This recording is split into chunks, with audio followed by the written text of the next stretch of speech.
Aren't you glad that people may not be faithful, but your God is faithful?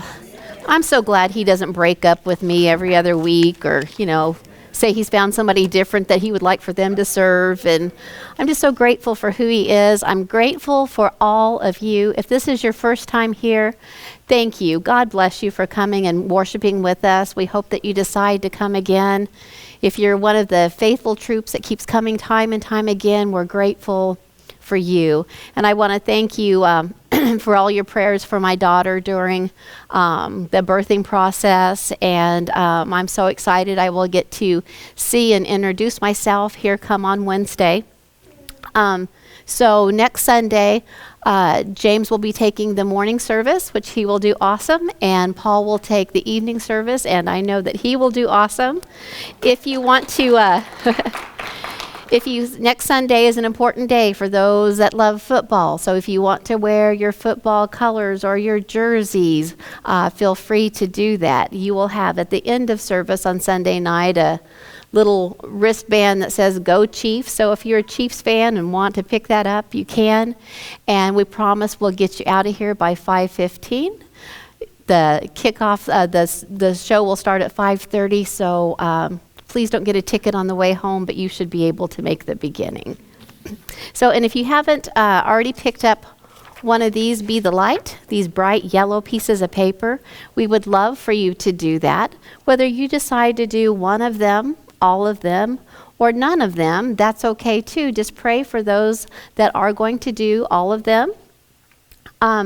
Or some of them. We have, at this point now, we have 10 churches that are going to be doing it with us. I'm very happy about that. And then also I want to thank Rich because he was able to get it into the Joplin Globe. And so I want to thank him for doing that. And what's wonderful is it will give you something to focus on each and every day that's good, that can make a difference. And you might think, well, what can my small little effort make? Well, when God touches it, he's in the multiplication business, and it can change lives. And how nice to know that maybe on that same day, somebody else that's your brother or sister or a fellow Christian is doing the same thing to make a difference. So I hope you take time to pick one of these up, maybe share it at your work if you want to. You can go to either our Facebook or a website. You can download it. So if you don't want to do it, maybe you feel led to just maybe share it to your Facebook so somebody else might be able to do it. Last Sunday night, I talked about angels, and while I have seen angel forms here at church, I hadn't seen one at home, and I told you that probably would scare me. Well, I was wrong. It didn't scare me.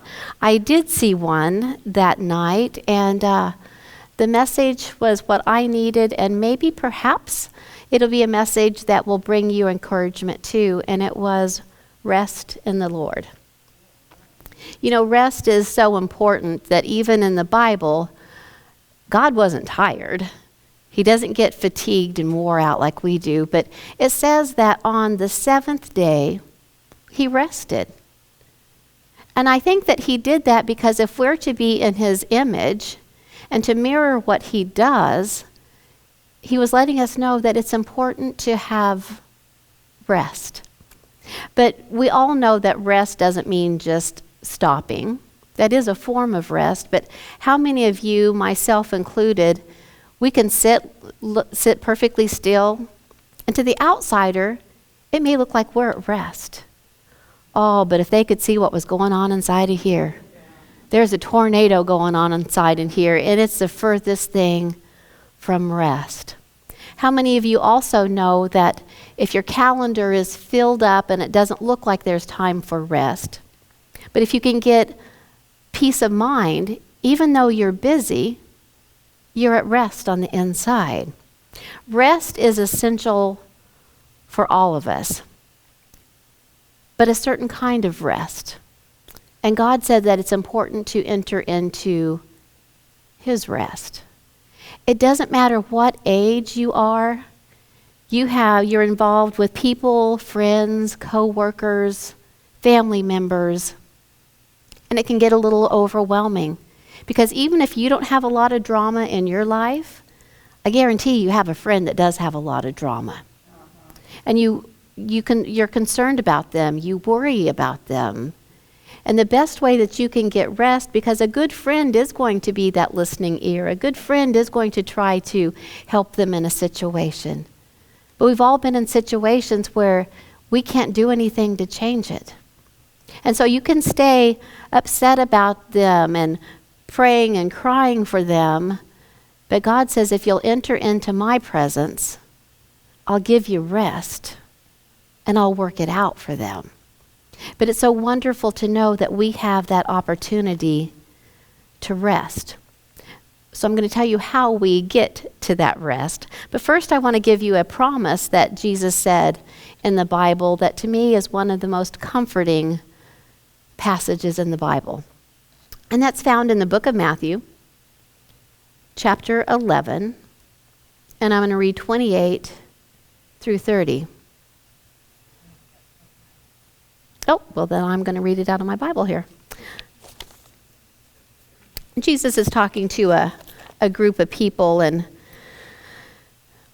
he's taught them a lot of different things, but he knows one of the most important things is to have rest in your soul.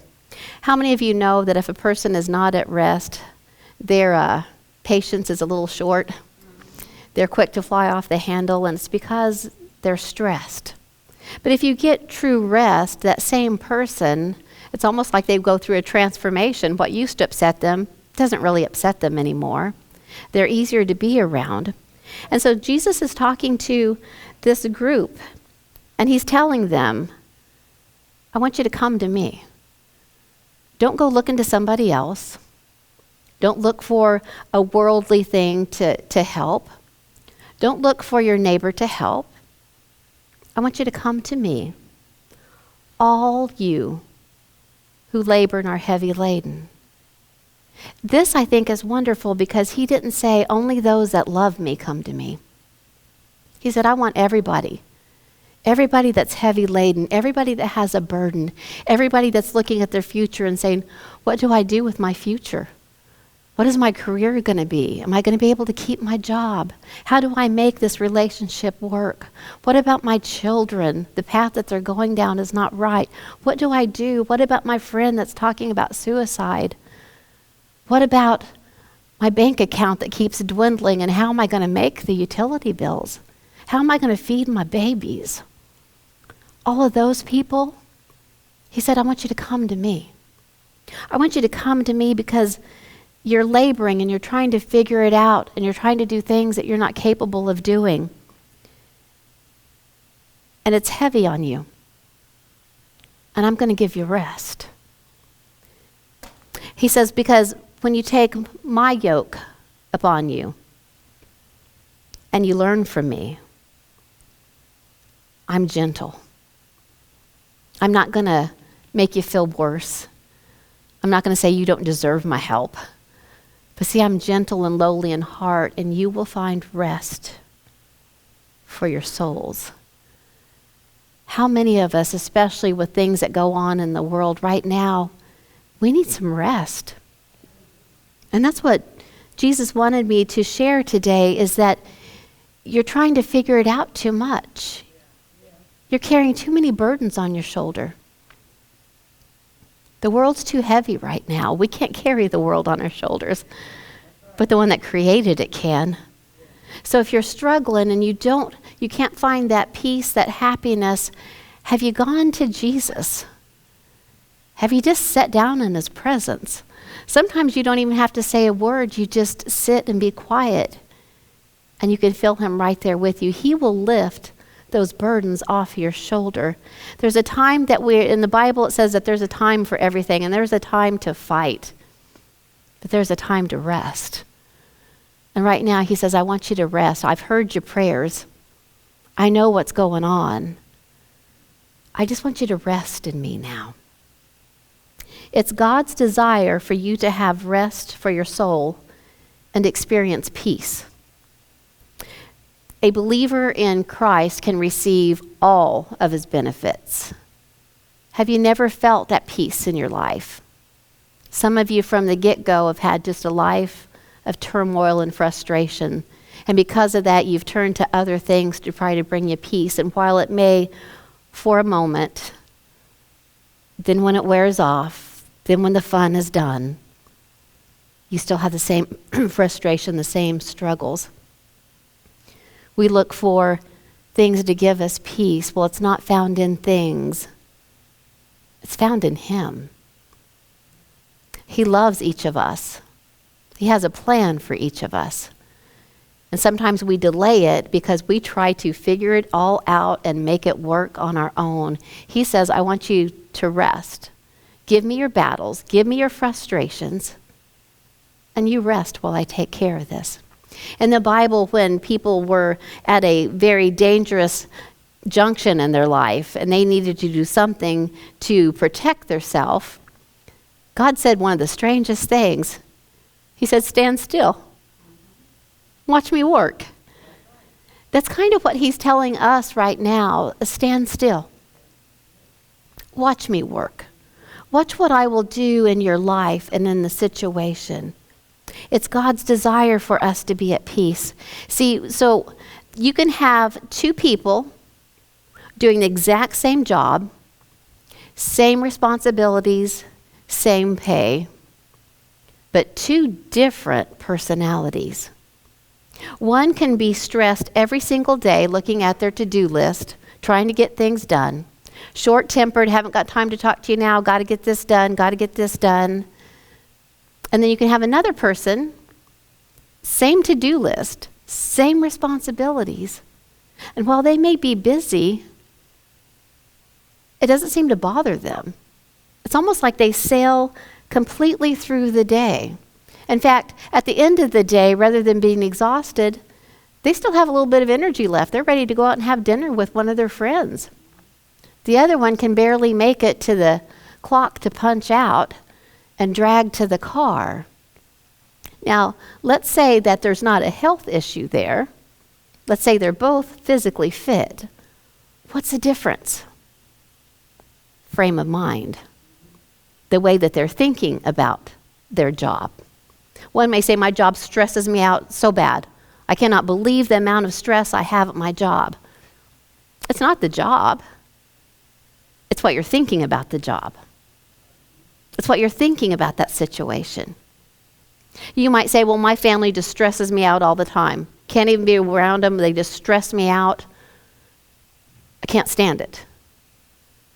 It's not the family. It's what you're thinking about the family. See, it's your frame of mind.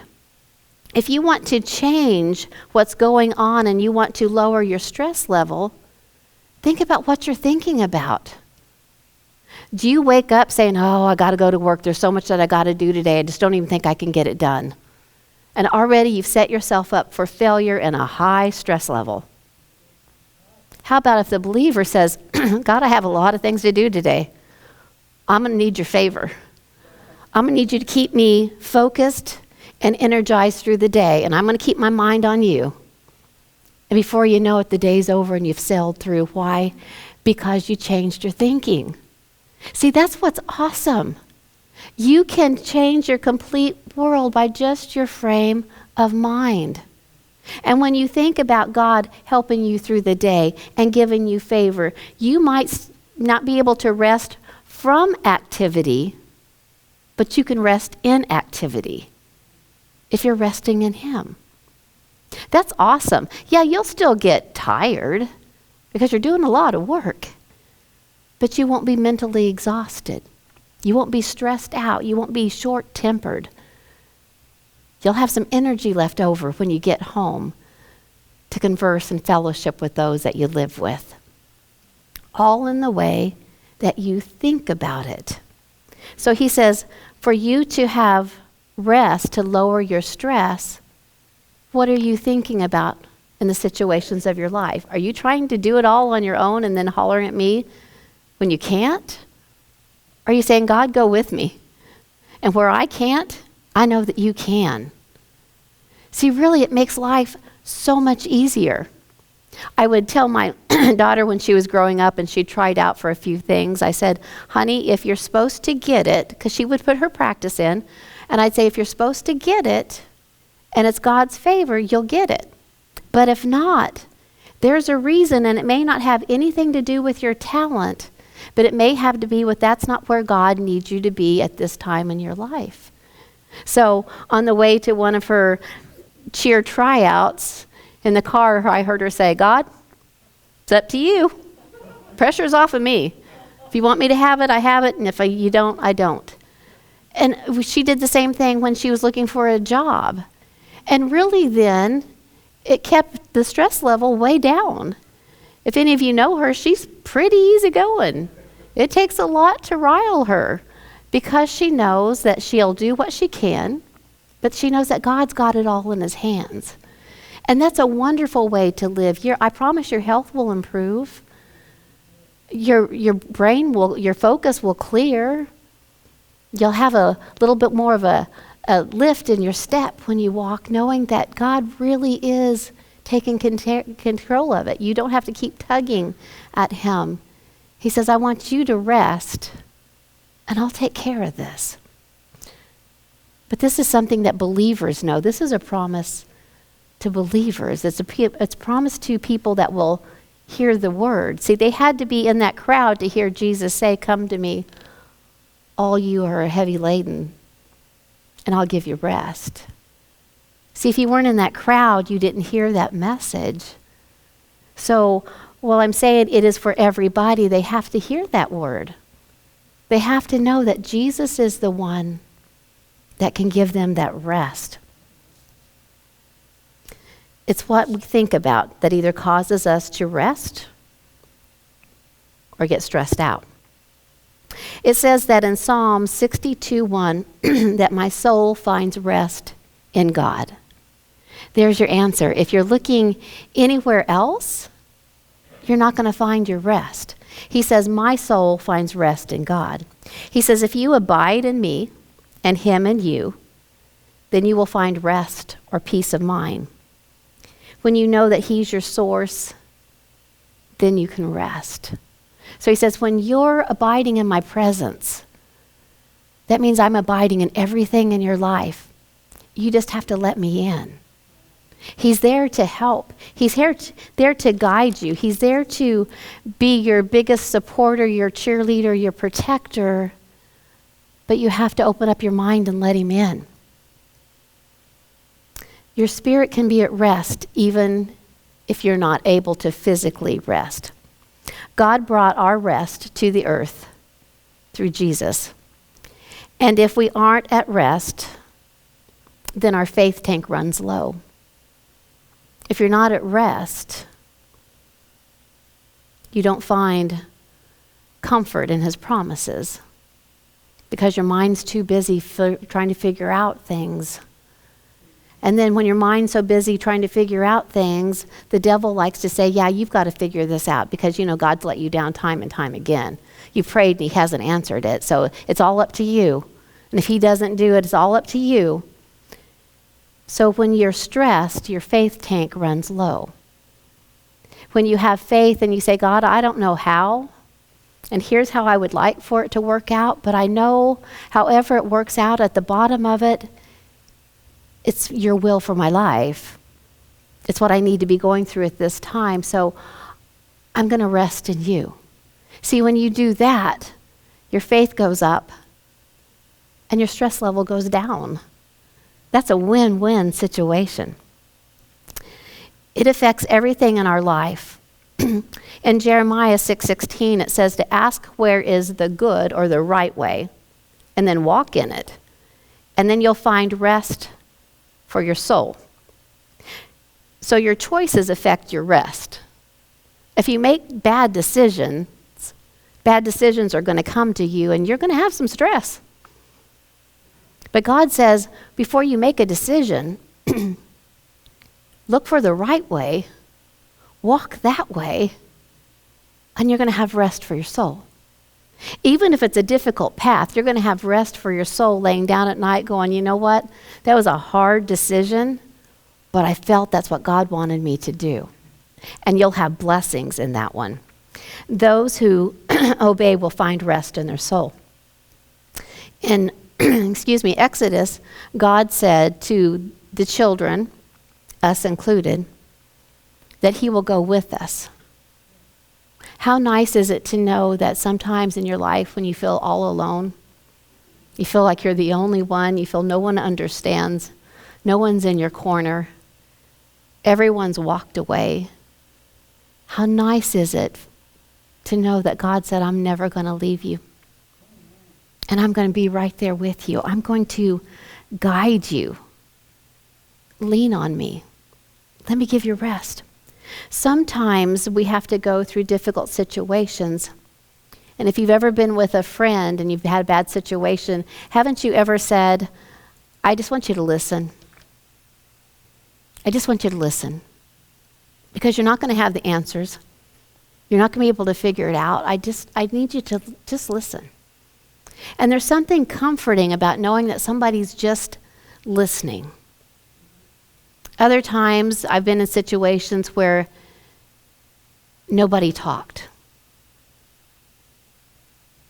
Somebody just sat with me. And that's all I needed. Because I didn't have the words right then, or maybe I didn't feel up to talking. But just to know that you weren't alone, that somebody was sitting there next to you, it gave you rest for your soul. See, that's what it's like when you've got God in your life. You may still have to go through some heart-wrenching, rough times, but know that you're not alone. Talk with him. He'll listen. He won't interrupt you. And he will love you. And then other times, maybe you just have to sit and let him hold you. Just lean. And he says that he's with you, and by doing that, he's going to give you rest for your soul. See, when you lean on God, it takes the pressure off of you. No matter what kind of problem you have, he has the answer. He has a plan. You're not going to stump him. How nice is that? He's already going to be able to figure it out. But when we get frustrated and upset, we can't receive guidance from him. When we're so much in our head going over the situation and trying to figure out every way in the world to make it work, and then we say, God, why aren't you showing me? Why aren't you talking to me? And he's like, because you won't shut up. You won't be able to hear me. See, in the Bible, it says that he's a still, small voice. Oh, why does it say that? It's not that he's timid. It's not that he can't have a loud, booming voice. But when Elijah was in the cave and an earthquake came that was loud and it shook, and the winds came and they were loud. So you would think maybe that was ushering in the voice of God. But there was so much noise, he couldn't hear God at that moment. And then it calmed, and it said there was a still, small voice. Well, when you're so upset, and you're crying your eyes out, and you're trying to figure it out, and you're upset that you're hurt again, and you're worried about this, and you're worried about that, and then you get angry because you can't feel God. Where is God? Why doesn't God take care of the situation? He's there to guide you, but you have to listen. You can't hear a still small voice when you're yelling at the top of your lungs. You have to get quiet inside. How many of you can even remember the last time that you were quiet inside? That you actually relaxed and lowered the shoulders? That you took a deep breath? That you thought about the goodness? How long has that been? When I was in massage school, it saddened me. There was a lot of students in there with me, and some older than me, and after the first massage, several of them said, I've never known what it felt like for my muscles to relax. How sad is that? And so if we take that off of the muscles and think about our emotions, how long has it been?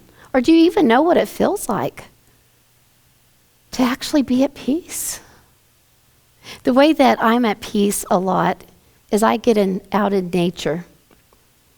And when I see what his hands has created, and I can get away from the buildings and the noise, and you sit with his beauty, his handwork, his artwork, I feel so at peace and so at rest. So if you don't have a place that can take you to the place of rest, try to find one. And at other times when I'm discouraged, I can read the right word, and that's my place of rest. But sometimes, to be real honest, when I'm discouraged and I open up the Bible, it's talking about wrath or who begot. That really didn't do it for me that day. That's the times when I have to get out on nature, because I know in nature I feel him. The other times that I feel him, a little embarrassing, but will be like when I'm taking a nice long hot bath. I try to relax my mind, relax my soul, and I feel at peace. Find where is it that you can get away from the head noise and find peace, because he'll refresh your soul. He'll say, just rest with me here for a while. And I guarantee you'll leave that place a lot better than when you first came in. When you lean on God, he's going to take the pressure off. And don't try to do what only God can do. God says, I want you to be still so I can talk with you. I want you to look at your situations and say, which is the road that's going to give me the least amount of stress that I know is the right road for me. Walk that way. In closing, I want to read in Psalms chapter 62 and verse 5 and 6. This is David talking, and if you don't know much about David's life, there's plenty of times that he could have been stressed out. He had a giant that he was thrown in front of by his own choosing, but still, that's a lot of stress. He was in charge at a young age from a whole lot of sheep, of keeping them safe. That's stressful. He messed up a time or two. That was stressful. He had soldiers hunting him down. That's stressful. He had his son trying to take the kingdom away from him, even to threaten his life. That's stressful. So this guy who's talking knows what he's talking about when he says that he's found a way to rest. It wasn't like he was just had an easy life and went, oh yeah, just rest. It's easy.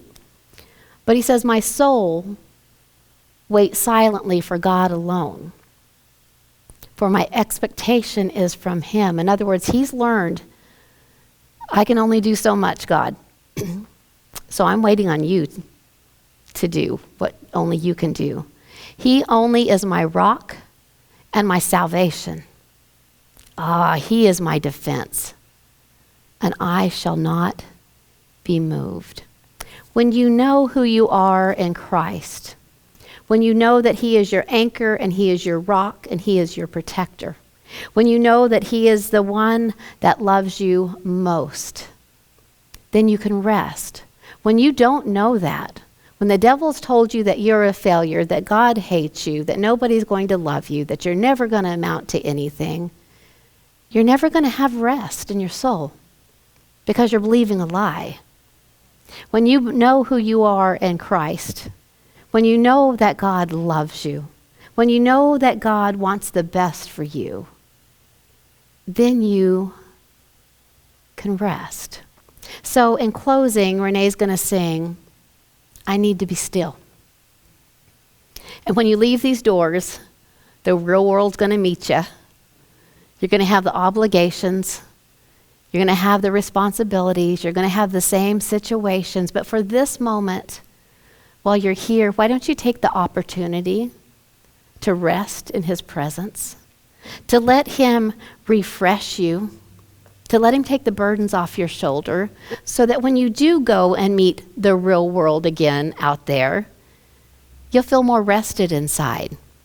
It won't stress you the way that it would have stressed you last week.